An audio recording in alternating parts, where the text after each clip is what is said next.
As Landon pointed out, yes, if you do not want to listen to me and you don't want to hear me say the word kurtosis like Dr. Conley just did, you can zone out and actually check out this entire presentation in written form at this QR code, and it is the latest article on the Badger Crop Network website.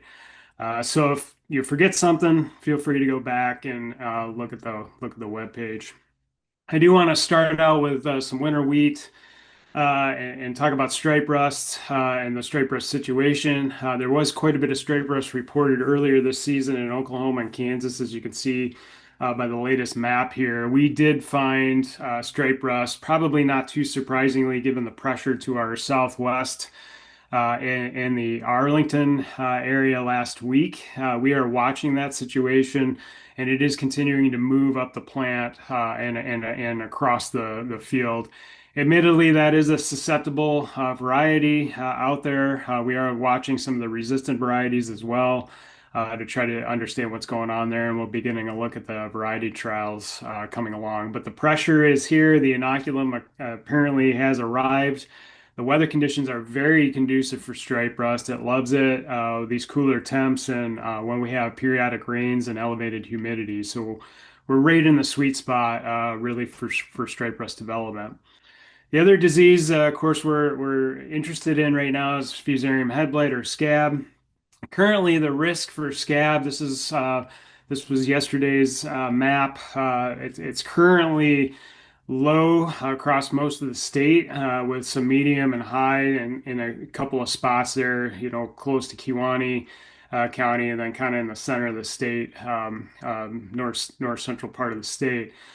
I don't know how I feel about this map. We've struggled in the past with the head blight models here in the state. Temperature seems to be the major driver here, and that's one of the reasons why it is fairly low in terms of risk at the moment, is because of the cooler temperature conditions. We've certainly had the moisture and relative humidity across the state, but the models are telling us that the temperatures haven't quite been there.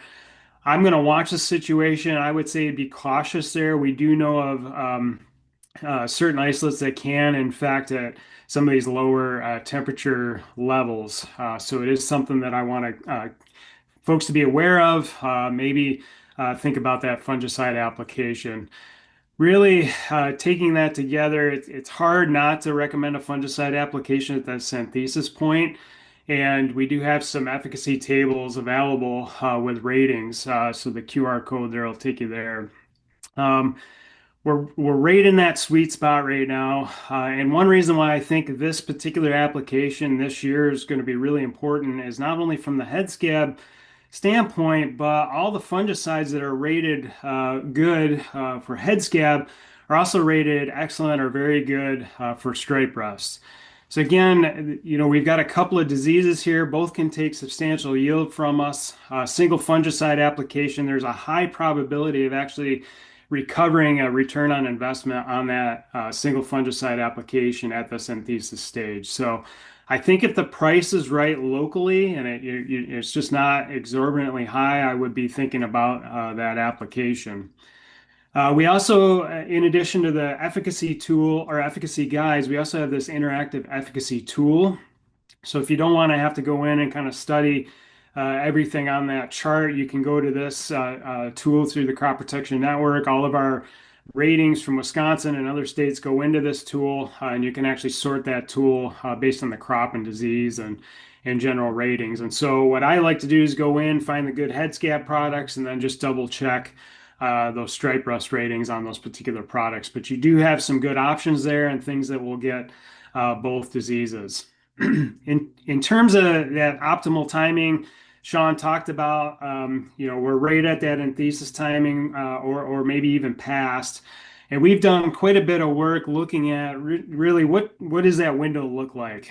We know very much, lots of data points suggesting that 10.5.1 is probably the best place to really start looking at this.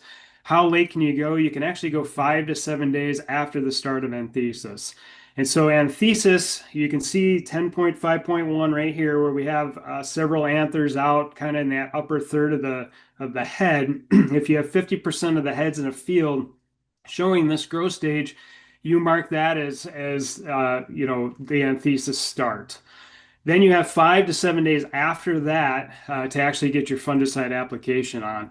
And interestingly enough, we've done some work to show that actually the 5 day delayed applications really do a nice job of actually reducing the mycotoxin levels. So the damage the disease causes is comparable to the anthesis timing applications, but we do a better job of actually reducing the mycotoxin levels in the finished grain if we delay that application by about 5 days or so.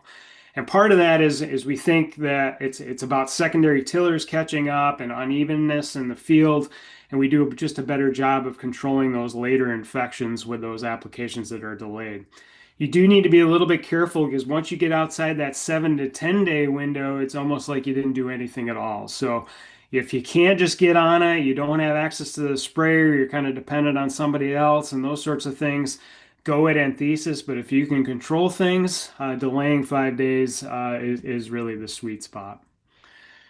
Other diseases in winter wheat, we've been getting a lot of questions on cephalosporium stripe. You'll remember maybe from the 2019 growing season, we had quite a bit of cephalosporium stripe around that year.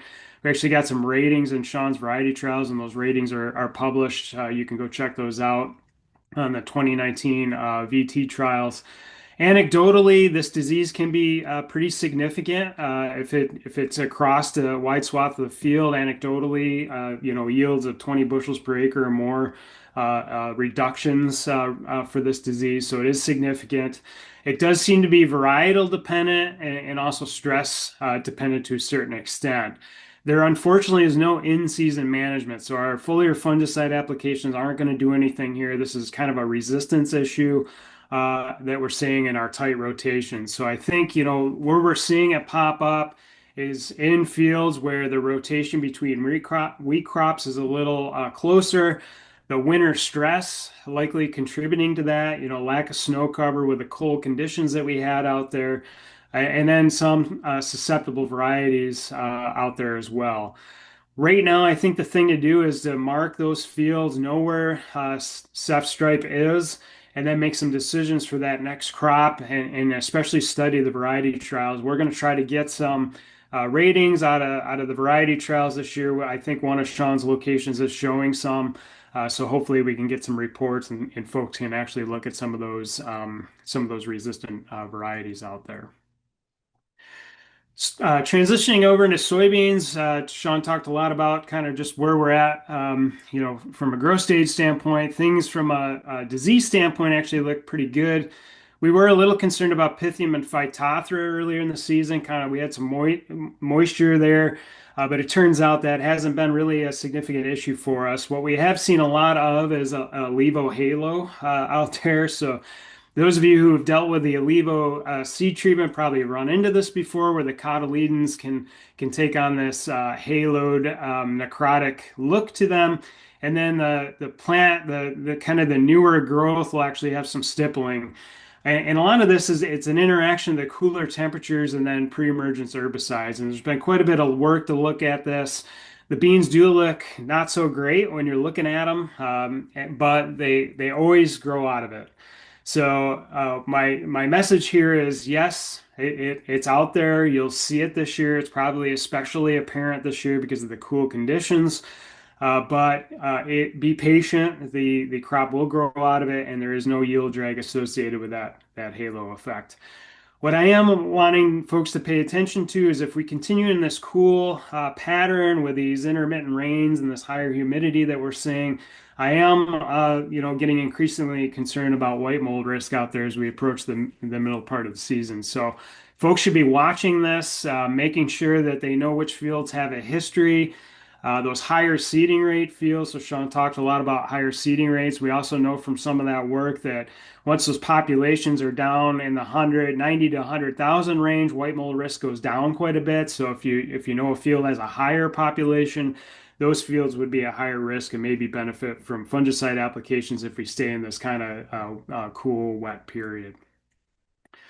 In terms of the corn diseases out there, beginning a little bit of questions like I do every year about anthracnose leaf blight. Do not spray a fungicide for anthracnose leaf blight that shows up almost every year, especially on corn acres and no-till corn on corn acres. It's an artifact of juvenile leaves. So plants that are younger than that V6 growth stage, those leaves are considered juvenile leaves. They are abnormally susceptible to leaf blight. There was some work done here at Wisconsin by my predecessor that showed that the leaf blight phase is not linked to the stalk rot phase. So you do not need to worry about stalk rot if you're seeing leaf blight, and do not waste your pennies on fungicide applications, especially in this tight economy. It's going to be really hard to recover that money with these early applications. We just don't see the yield benefits there. So just be patient.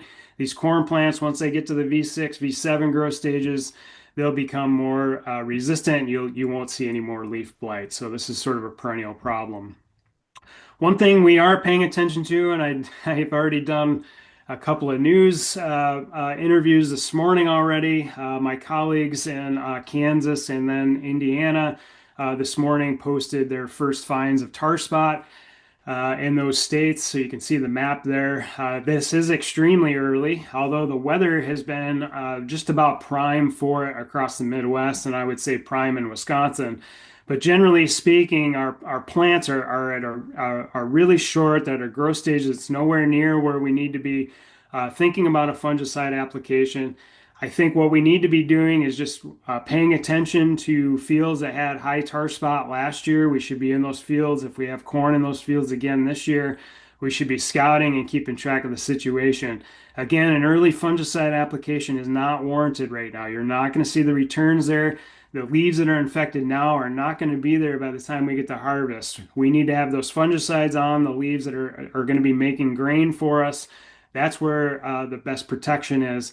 Also, remember that fungicides don't last very long. They're only going to be in the plants about 30 days.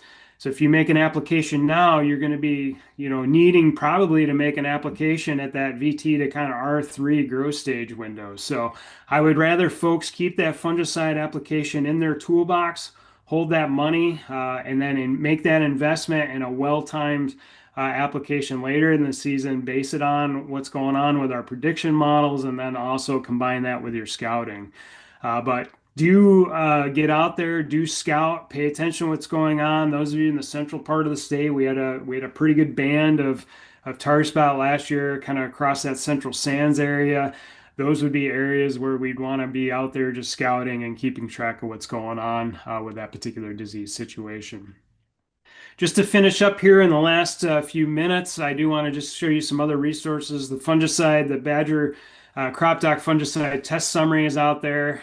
You can check those test summaries out at badgercropnetwork.com. Do make sure you're going back and looking at the past years and look at things that are consistent over time. In a year like this, where margins are really tight, I'd urge you to check out the corn fungicide ROI calculator that's on the Crop Protection Network. This particular tool was developed here at the University of Wisconsin based on data across the whole U.S. And it uses real-world data in some simulations to give us expected net benefits and break-even probabilities. And you can enter some things like your expected yield, the commodity prices. You can even change the pricing. We have some default pricing for some of the products in there, but you can get your local pricing and enter those into those boxes. And then the simulation will rerun itself and then give you the expected net benefits and break-even probabilities for those various scenarios. So run those scenarios. Do make sure that you're looking at both of these columns together, okay? So what you might want to be inclined to do is look at the expected net benefit per acre, which in some cases can be very high, but the break-even probability in those cases might be very low. Those things are two different things, but they do need to be considered together. And the best way to talk about this is sort of high risk, high reward, right? So if you can have a high expected net benefit, but a low break even, right? And what that means is that when it does break even, it does really well, but the probability of it actually breaking even is actually rather low, right? So pay attention to that, look at what's going on, take all the data together, and be honest with yourself with those various scenarios. I also want to bring your attention to the fact that Sporecaster, Tar Spotter, Spore Buster, Field Prophet, they're all dead. All the apps are actually dead. They'll be wiped out of the various stores come July. We've transitioned over into new online dynamic apps where we're actually combining all the tools together into one place. And so, for us here in Wisconsin, we actually have the Agricultural Forecasting Advisory System, which has been developed, which houses all the tools that were previously housed in those standalone apps. The nice thing about this particular tool is it does use the Wisconet weather station network. And so any of the stations nearby you can actually get the actual measured weather that comes in and is used to calculate the risk indices for the various diseases. So it is a nice way to sort of get the real world information. You can also click on this toggle here, and this will toggle over to the gridded weather data sets, which we've used for years. And you can actually drop a pin just like you could in the apps and actually get more of a site-specific tailored disease prediction there. We also have another tool which it runs nationally. This is found at the crop on the Crop Protection Network site. This one you pre-populate your pins. It'll actually save those in your browser using a cookie. So you do need to come back to the same computer to have those locations saved. But once you've uploaded those or dropped your pin there, they are saved. The nice thing about this tool is it actually includes more crops. So in addition to corn and soybeans, we have potato, carrot, beet, and onion models pulled in there. We are going to be loading more models on this site. So this is a nice place where you can sort of get a one-stop shop. And I'm actually running for last season here, you can actually see the Arlington location for corn, and you're looking at tar spot and also gray leaf spot risk for the entire season of 2024. So you can actually go back in time, kind of look what's going on. We also offer a 7-day forecast in this tool, so you can actually look ahead 7 days and kind of see what those risks are. This does use the gridded IBM weather data set, so the same stuff that the weather network's using and all that kind of stuff. It is on a 2.5 kilometer grid. And it's pretty accurate. We've run quite a few accuracy tests against measured weather data out of our own loggers and in particular field situations. We've run it against Wisconet stations. It does quite well, and in fact, the Wisconet feeds into these larger databases, which all these other tools like the IBM tools are actually modeled on. So a lot of that weather would be expected to be very similar and highly accurate. So a couple of places where you can go to actually get those disease risks. And again, the standalone apps are no longer going to be available. So with that, I did want to make sure that we had plenty of time for questions for the three of us that talked today. So I'll just leave you here with my contact information. As always, I'm on X or Twitter at Badger Crop Doc. My email is probably the best way to get a hold of me, damon.smith@wis.edu, and then of course the badgercropnetwork.com website where you can find all of the resources I talked about today, including both of the disease forecast tools. So with that, I will stop share now, and we can open things up to some questions.